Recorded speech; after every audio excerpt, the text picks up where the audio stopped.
Hi guys, ఈరోజు ఇలా green vegetables ఎలా క్లీన్ చేసుకోవాలో చూపిస్తాను రండి. ఎలా అందరూ గ్రీన్ వెజిటేబుల్స్ తినండి తినండి తినండి అంటుంటారు, కానీ ఈ ఫ్రిడ్జ్లో పెట్టినా కూడా ఈ మధ్యన అసలు పాడైపోతున్నాయండి. అలా పాడవకుండా ఎక్కువ రోజులు నిల్వ ఎలా ఉంటాయో చూపిస్తాను రండి.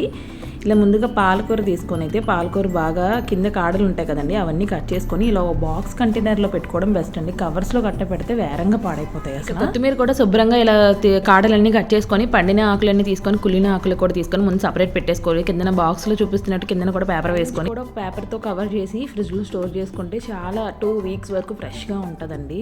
ఇలా పుదీనా కూడా మొత్తం అన్నీ తీసేసుకొని పండిపోయిన ఆకులన్నీ కూడా ముందైతే పడిచేసుకోవాలండి. లేకపోతే వాటి వల్ల కూడా ఇది పాడైపోయే అవకాశం ఎక్కువ ఉంటుంది.